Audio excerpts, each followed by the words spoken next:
Hey all, this is a Bitcoin Cash video for all of my Bitcoin Cash fans out there. Bit of a victory lap for all of us. In the last year, Bitcoin Cash is up 440%. In the last month, it's basically doubled. I don't know if it actually reached 700 on my little ticker thing on my phone. It says it got up to 699. But it might have got up to 700. So that's a high for several years. Those who stuck with Bitcoin Cash through the epic bear market of the last couple years are sitting pretty.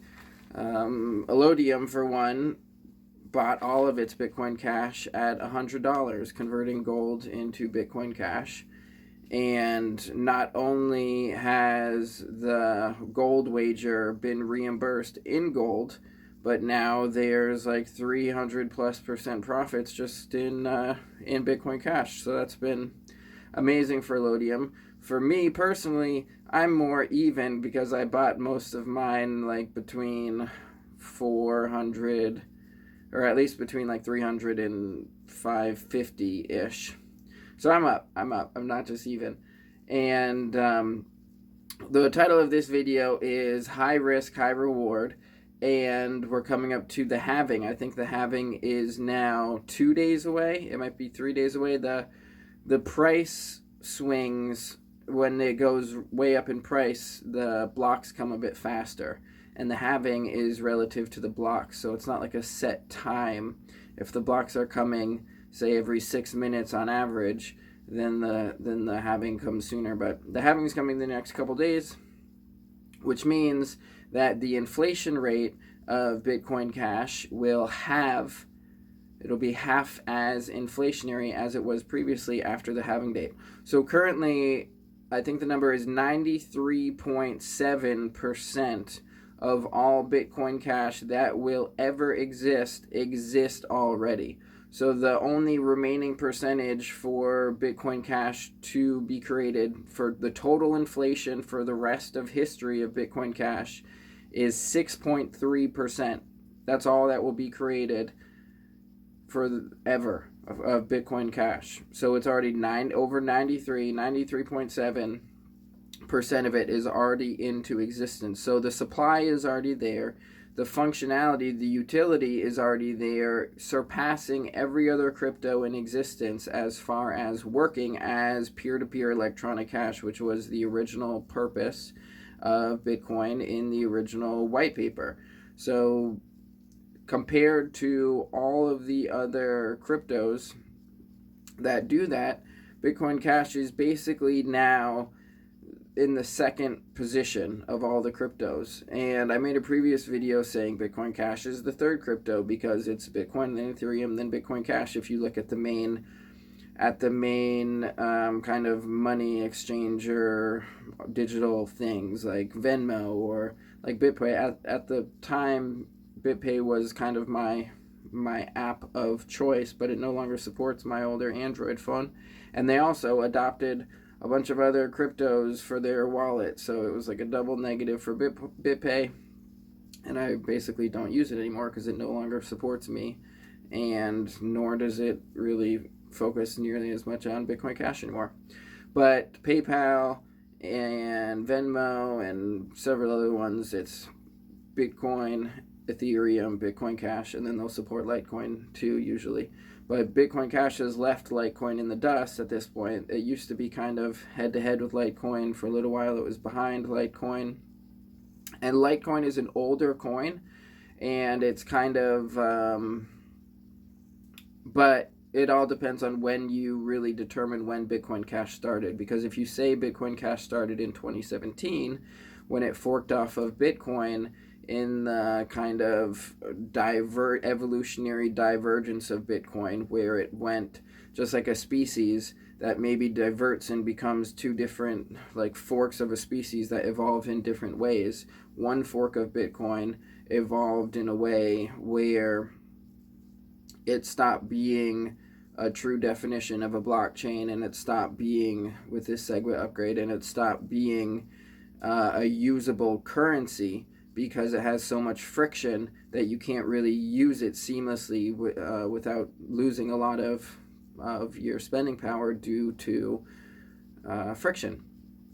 So that's the BTC version of Bitcoin, that evolutionary fork, which is all about store value. And that fork happened in 2017, and then Bitcoin Cash forked into the continuation of the original intent of the peer-to-peer electronic cash form of Bitcoin.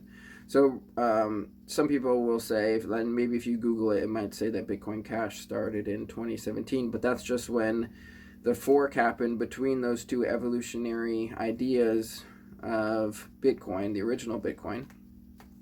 And because there was more money, an organization and intelligence agencies backing the fork of it, which will cause it to no longer work as currency, that's the one that got the ticker, and the one that stayed true to its origins had to create a new ticker and new kind of name to distinguish itself, which is what Bitcoin Cash is.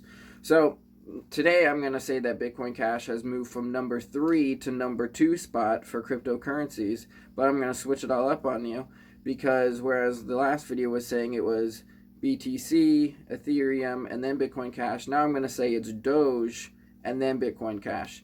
But this time I'm going to say it as far as cryptocurrencies that actually work as currencies, as far as market cap. So we're not talking about stable coins, but just what works as a currency. So Doge, even though it is just like a meme coin and it isn't really accepted by most payment kind of platforms, is relatively frictionless, and in that sense it works as a cryptocurrency. And even though it doesn't have a hard cap limit on it, so it can inflate to infinity, there's no limit of how much inflation on Doge there will be, it still works as a cryptocurrency. So in a sense, Doge is the number 1 cryptocurrency, because Ethereum and Bitcoin Core don't actually work as currencies because they have too much friction. They are something else. They are cryptos, but they're not currencies. And so Bitcoin Cash at this point is kind of biting at the heels of Doge. Doge is in the number 1 spot, and Bitcoin Cash in the number 2 spot. So now I'll tell you a couple more reasons other than just the inflation rate, the currency adoption by different payment things, so more reasons why Bitcoin Cash is better than Doge. It has a widespread community of developers and widespread adoption, because everyone who had the original Bitcoin pre-2017 also ended up getting Bitcoin Cash. That's how I got my first Bitcoin Cash. I got my first Bitcoin in 2013, bought like 6 or 7 in 2013, and by the time of the fork in 2017, I wasn't sure about this whole fork thing, but when it forked, I just had both of them. I had Bitcoin and I had Bitcoin Cash. So everyone who had Bitcoin before then, all of the original Bitcoin, I would say anyone who had Bitcoin before 2017 is basically like an OG Bitcoin holder, because that was when Bitcoin just existed as there was just the one form of Bitcoin, and it was fulfilling its original intent in the white paper. After the fork in 2017, you can't really call the people then OGs. The people who get Bitcoin Core after that are buying into a store of value narrative, and the people who get into Bitcoin Cash after that, those are kind of like, I guess there's a period where there'd be like the Bitcoin Cash OGs, but the real OGs of Bitcoin Cash are the people who had Bitcoin prior to 2017. And the only reason I'm using that terminology is because I heard it spammed a lot in a recent video I watched. Plus, it is in this channel name, but obviously representing the original people of that thing. We're not trying to be gangsters here. And so there's the narrative that I'm going with. Bitcoin Cash is in the number 2 spot behind Doge as far as effective cryptocurrencies, yet it's better than Doge in many ways. It has a cap on its limit of inflation. Oh, another reason Doge is like a silly meme currency, and it's basically just been kind of like pumped and adopted by Elon Musk and his kind of financial backers. So some people will want to buy into that because they say, let's chase the richest person. Technically, he's not really the richest person at all, but let's chase like the pop culture movement. Let's chase the momentum, chase the person with the money, and follow whatever that guy is doing. Or you can go with the decentralized method, which is what Bitcoin is all about originally, and bet on the one that works better, has better adoption, has a more decentralized, widespread community. It doesn't just make big moves based off of the tweet of a billionaire, isn't just kind of like the ego trip currency of a single kind of individual, even though it started out really just as like a meme and a funny kind of ironic thing. In a way, you could say Elon Musk kind of like, I don't know, I could see him kind of being like the Doge mascot. He'll probably just replace the Doge dog at one point and just put Elon Musk's name, or he might just call it like X, just like he named his son X, and then he named his social media platform X because he couldn't come up with a name, so it's just like X. So most likely Doge will be called X at some point, and the mascot will be replaced with Elon's face, or just an X, because just like Twitter was viral and everyone liked the name and the mascot, but just X it out and just replace it with an X. Anyway, so without getting too sidetracked, so now I'm going to circle back on the high risk, high reward coming up on the halving aspect. So to be honest, the money that the value that I place into cryptocurrencies, the money, the purchasing power that I invest into cryptocurrencies is the value that I'm willing to potentially lose. Oh, I'm running out of time. I got to cut. I had to just do a cut because I reached my storage limit, and then I just deleted the BitPay app because it no longer works for me, to give myself another 3 minutes to wrap this up. So the high risk, high reward, as Bitcoin Cash approaches its halvening, a lot of this activity is kind of like buying the hype before the halvening. There's a lot of risk in the sense that it could revert back to like 50% of what it is now potentially, and like find a new floor around like mid 200s, 300s, who knows. Or it could keep going up because the market has learned that it's actually the real form of Bitcoin, and its ceiling, its floor is maybe like a third of what it is, and its ceiling is, it doesn't really have a ceiling, but really it's above where Bitcoin Core is now. So it's high risk, high reward. Only put in as much as you can afford to like lose or gamble.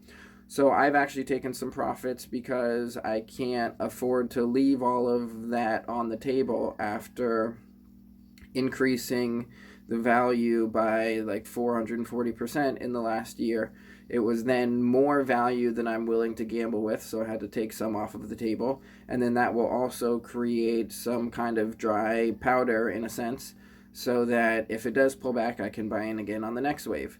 But a lot of people are getting in right now because of all the hype, and I respect that, and I appreciate that as well. And I appreciate that this form of currency will be in more people's hands as a result of all of this. And so that about sums up this Bitcoin Cash video. It's all very exciting, but also be aware that there's lots of volatility in cryptocurrencies, and that's part of the game. But there's over 93.7% have been created already, and it is the number one utility as far as performing the function of cryptocurrency. It has less market cap than Doge, which is the other kind of currency that works.